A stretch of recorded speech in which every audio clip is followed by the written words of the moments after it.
दोस्तों, आपने सर्दियों के दिनों में अक्सर महसूस किया होगा कि जब हम पेशाब करते हैं, सुसु करते हैं अथवा पी करते हैं तो हमको 1-2 सेकेंड के लिए अक्सर कपकपी का एहसास होता है। हालांकि ये एक सामान्य प्रक्रिया है, लेकिन हम लोग इसका वैज्ञानिक कारण इस वीडियो में जानेंगे कि क्यों कपकपी आती है। इसका साइंटिफिक रीजन पता करने के लिए हम जानेंगे हमारे शरीर के मस्तिष्क में जो हाइपोथैलेमस ग्रंथि होती है उसका क्या रोल होता है, और ये हाइपोथैलेमस ग्रंथि जो होती है वो किस तरीके से फिजिक्स के या भौतिकी के नियमों का पालन करती है या पालन करवाती है हमारे शरीर से। और इसी वीडियो में जानेंगे कि थर्मोस्टेट क्या होता है। ये थर्मोस्टेट वही जो हमारे घरों के फ्रिज और एयर कंडीशनर में लगा रहता है। और न्यूटन के शीतलता के नियम को समझेंगे, जिसे इंग्लिश में न्यूटन्स लॉ ऑफ कूलिंग भी कहते हैं। और ये भी जानेंगे कि हमारे शरीर में हरदम बिजली इलेक्ट्रिसिटी दौड़ा करती है। इसी इलेक्ट्रिसिटी की वजह से हम जीवित रहते हैं। अगर ये बिजली रुक जाएगी तो हमारी सांसें भी रुक जाएंगी। तो दोस्तों, आइए जानते हैं कि हमारे शरीर में कपकपी का एहसास क्यों होता है जब हम सुसु करते हैं। दोस्तों, जब हम पेशाब करते हैं तो यूरिन के साथ बंधी ऊष्मा भी शरीर के बाहर निकल जाती है। जब ये शरीर के बाहर ऊष्मा निकलती है तो हमारे बॉडी का टेम्परेचर सेट वैल्यू से कम हो जाता है। जैसे ही ये टेम्परेचर सेट वैल्यू से कम होता है तो हमारे शरीर की जो हाइपोथैलेमस ग्रंथि होती है, हाइपोथैलेमस ग्रंथि को एक सिग्नल मिलता है, एक सूचना मिलती है। कहाँ से मिलती है? हमारे न्यूरॉन्स, जो हमारे पूरे बॉडी में न्यूरॉन्स फैली हुई हैं, उनके तंत्र से, उनके सर्किट से उनको एक इलेक्ट्रॉनिक सिग्नल मिलता है। किसको मिलता है? हाइपोथैलेमस ग्रंथि को मिलता है। जैसे ही हाइपोथैलेमस ग्रंथि को सिग्नल मिलता है तो वो एक्टिवेट हो जाती है।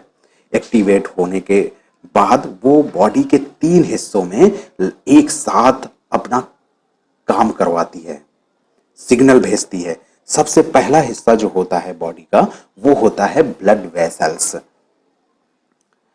तो जैसे ही हाइपोथैलेमस ग्रंथि को ये पता चलता है कि बॉडी का टेम्परेचर डाउन हुआ है, वैसे ही वो हमारे ब्लड वेसल, खून की धमनियों को, खून की नलियों को ये आदेश देती है, ये इंस्ट्रक्शन देती है कि वो संकुचित होने लगें। तब जब ऐसा आदेश मिलता है तो हमारी जो धमनियां होती हैं, जो ब्लड वेसल्स होती हैं, वो संकुचित होने लगती हैं। जैसे ही वो संकुचित होती हैं तो अपने सरफेस का एरिया, अपना जो वक्र पृष्ठ होता है, उसको वो कम कर लेती हैं। जैसे ही वो संकुचन होता है, वक्र पृष्ठ कम होता है, तो वैसे हीट का जो लॉस होता है वो कम हो जाता है। अर्थात किसी भी बॉडी का अगर सरफेस एरिया कम है तो उसका हीट का लॉस कम होगा। और दोस्तों, ऐसा ही कुछ सर्दियों के दिनों में हमारे शरीर के साथ होता है। जब सर्दियां होती हैं तो आपने अक्सर ये देखा होगा कि ब्लड प्रेशर जो होता है वो बढ़ा रहता है। ब्लड प्रेशर इसीलिए बढ़ा रहता है कि हमारी जो खून की धमनियां हैं, नलियां हैं, वो सिकुड़ जाती हैं, अपना सरफेस एरिया को कम कर लेती हैं। सरफेस एरिया को कम करने पे हीट का लॉस कम हो जाता है। जैसे सर्दियों के दिनों में एक मैं और एग्जांपल बताऊं कि आप लोग जब भी सोते होंगे तो अगर सर्दी लग रही होती है तो अपने हाथ पैरों को, पैर को सिकोड़ लेते हैं। तो सिकोड़ने से क्या होता है? सरफेस एरिया कम हो जाता है और हीट का लॉस कम हो जाता है। तो यही जो प्रक्रिया होती है, इसी को न्यूटन्स लॉ ऑफ कूलिंग कहते हैं। तो न्यूटन्स लॉ ऑफ कूलिंग का, न्यूटन का जो शीतलता का नियम है वो ये है कि rate of heat loss is directly proportional to surface area of the body and also proportional to temperature difference of the body. तो इस तरीके से न्यूटन्स लॉ ऑफ कूलिंग का कुछ इस तरीके से फार्मूला आता है, Q equal to H A bracket में T माइनस टीई, और जहां पर एच हीट ट्रांसफर कोफिशिएंट है, मतलब कि जो एनवायरनमेंट है, जिस एनवायरनमेंट में बॉडी रखी हुई है, उसका हीट ट्रांसफर का एक कोफिशिएंट, नियतांक बनाया गया है, उसको हीट ट्रांसफर कोफिशिएंट कहते हैं। A surface area of the body है, जो भी मैंने बताया। T time dependent temperature of the body है। यहाँ पे टाइम डिपेंडेंट का मतलब ये है कि बॉडी का जो टेम्परेचर है वो लगातार वेरिएबल है, लगातार चेंज हो रहा है, मतलब लगातार बॉडी का टेम्परेचर घट रहा है। और टी टेम्परेचर ऑफ सराउंडिंग्स है। तो इस तरीके से टी ई और टी आपने जाना, टी माइनस टी जो है वो टेम्परेचर डिफरेंस, जैसा कि यहाँ पे दिखाया है मैंने, वो डेल्टा टी है। अगर हम टेम्परेचर और डिफरेंस और टाइम के बीच में एक हम ग्राफ प्लॉट करें तो इस तरीके से कुछ होगा। तो दोस्तों इस तरीके से हाइपोथैलेमस ग्रंथि ने ये काम करा लिया कि अपनी ब्लड वेसल्स को सिकोड़ लिया। जैसे ही उसने सिकोड़ा तो सरफेस एरिया बॉडी का कम हो गया। बॉडी का जैसे सरफेस एरिया कम हो गया तो उसने हीट की लॉस को कम कर लिया, जिससे टेम्परेचर नियत रहने की प्रवृत्ति बढ़ जाएगी। इसके साथ साथ हाइपोथैलेमस ग्रंथि दूसरा कौन सा काम करती है? हाइपोथैलेमस ग्रंथि जो दूसरा काम करती है वो एक ऐसा सिग्नल पास करती है, वो भी इलेक्ट्रॉनिक सिग्नल होता है। मस्तिष्क में ये हाइपोथैलेमस ग्रंथि पाई जाती है, वहां से एक सिग्नल निकलता है। वो ऐसा सिग्नल निकलता है जो हमारे मांसपेशियां होती हैं, मांसपेशियों को वाइब्रेट करने का आदेश मिलता है। तो मांसपेशियां वाइब्रेट करने लगती हैं। किस तरीके से वाइब्रेट करती हैं? जैसे मानो कि आपने मोबाइल फोन होगा, सभी लोगों के पास आजकल लगभग मोबाइल फोन होता है। मोबाइल फोन को आपने कभी वाइब्रेट मोड में देखा होगा कि जब वो वाइब्रेट करता है तो कुछ इसी तरीके से हमारी जो मांसपेशियां होती हैं वो वाइब्रेट करती हैं। तो वाइब्रेट करने से क्या फायदा हुआ? वाइब्रेट करने से ये फायदा हुआ कि जब मांसपेशियां आपस में रब करती हैं, एक मांसपेशी वाइब्रेट कर रही, कंपन कर रही, तो दूसरे अपने सराउंडिंग से वो वाइब्रेट करती है, रब करती है। जैसे ही वो रब करती है उसमें घर्षण की वजह से ऊष्मा का निर्माण होने लगता है, ऊष्मा उत्पन्न होने लगती है, हीट का जनरेशन होने लगता है। इस बात को अगर हम और साधारण भाषा में समझने की कोशिश करें तो वो इस तरीके से समझेंगे। जैसे मान लो सर्दियों के दिनों में आपको जब सर्दी लगती है तो आप अपनी हथेलियों को आपस में रब करते हैं, रगड़ते हैं। जैसे ही हथेलियों को आप रगड़ते हैं तो उसमें ऊष्मा उत्पन्न हो जाती है। कुछ इसी तरीके से हमारी बॉडी में भी होता है। जब मांसपेशियां आपस में वाइब्रेट करती हैं तो उसमें हीट का जनरेशन होता है। हीट का जैसे ही जनरेशन होता है तो हमारे बॉडी का टेम्परेचर बढ़ने लगता है। और कुछ इसी तरीके से जो हमारे घरों में माइक्रोवेव ओवन होता है, जिसमें हम खाना गर्म कर लेते हैं, पानी गर्म कर लेते हैं, कुछ ऐसा ही कुछ उसमें भी होता है। थोड़ी सी उसका जो फिजिक्स है थोड़ा सा अलग है, कभी डिटेल से उसमें मैं बताऊंगा माइक्रोवेव ओवन के लिए। उसमें भी जो वाटर के मॉलिक्यूल्स होते हैं वो वाइब्रेट करते हैं। कोई भी खाने पीने वाली वस्तु है उसमें वाटर जरूर होता है, पानी जरूर होता है, तो उसके जो मॉलिक्यूल्स होते हैं वो वाइब्रेट करने लगते हैं। यहाँ पर जो बेसिक प्रिंसिपल काम करता है वो रेजोनेंस का करता है, अनुनाद का करता है। फिर कभी उस विषय में चर्चा करेंगे। तो इस तरीके से हमारी बॉडी ने, हमारे हाइपोथैलेमस ने टेम्परेचर को बढ़ाने के लिए ये काम कर लिया। इसके साथ साथ हाइपोथैलेमस ग्रंथि एक और काम करती है। वो काम ये करती है जो हमारी थायराइड ग्रंथि होती है उसको वो सुपर एक्टिवेट, ज्यादा एक्टिवेट कर देती है, जिससे हमारे बॉडी का मेटाबॉलिक रेट बढ़ जाता है। मेटाबॉलिक रेट बढ़ने से भी हमारा टेम्परेचर जो है वो इंक्रीज हो जाता है। तो कुल मिला के हाइपोथैलेमस ग्रंथि जो है वो शरीर के तापमान को एक सेट पॉइंट पर मेंटेन करने का काम करती है, चाहे वो किसी भी तरीके से बॉडी का टेम्परेचर घटे अथवा बढ़े। इसलिए इस हाइपोथैलेमस ग्रंथि को ह्यूमन का थर्मोस्टेट कहा जाता है। ये बिल्कुल वही काम करता है जो हमारे घरों में लगे फ्रिज, एसी के अंदर थर्मोस्टेट डिवाइस काम करती है।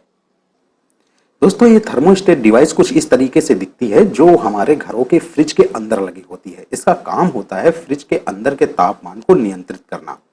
ये बेसिकली एक स्विच होता है जो कंप्रेसर को ऑन ऑफ कराता है। जैसे ही तापमान, फ्रिज के अंदर का जो तापमान है वो सेट वैल्यू से ज्यादा बढ़ता है तो ये स्विच ऑन हो जाता है, अर्थात कंप्रेसर ऑन हो जाता है। जैसे ही कंप्रेसर टेम्परेचर को नियत कर देता है, उस सेट वैल्यू पे ला देता है, वैसे ही ये स्विच फिर से ऑफ हो जाता है। तो कुल मिला के ये एक टेम्परेचर कंट्रोल करने की एक डिवाइस है। उसी तरीके से जैसे हमारा हाइपोथैलेमस है वहां पर वो भी जिस तरीके से बॉडी का टेम्परेचर नियत करता है उसी तरीके से ये भी ये थर्मोस्टेट भी कार्य करता है फ्रिज के अंदर। तो दोस्तों हमने जाना ये हाइपोथैलेमस ग्रंथि जो मस्तिष्क में होती है हमारे शरीर से अलग अलग 3 काम करवाती है। पहला काम कौन सा करवाती है? हमारे ब्लड वेसल्स को सिकोड़ने का काम करती है। दूसरा काम कौन सा करवाती है?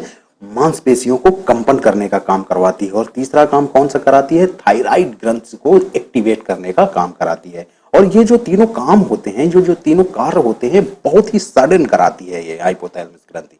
तो दोस्तों इन्हीं सभी घटनाओं की जो सामूहिक प्रतिक्रिया होती है, सामूहिक मिला जुला जो असर होता है, वही बॉडी में कंपन का एहसास कराता है। तो दोस्तों जैसे ही हम सुसु करते हैं तो ये जब तीनों घटनाएं एक साथ होती हैं तो हमारी बॉडी कांपने लगती है, कंपन का एहसास होता है। अब दोस्तों शुरुआत में मैंने बताया था कि शरीर में हरदम इलेक्ट्रिसिटी फ्लो हुआ करती है, बिजली दौड़ा करती है। ये इलेक्ट्रिसिटी जो दौड़ती है हमारे शरीर में, वो क्यों दौड़ती है?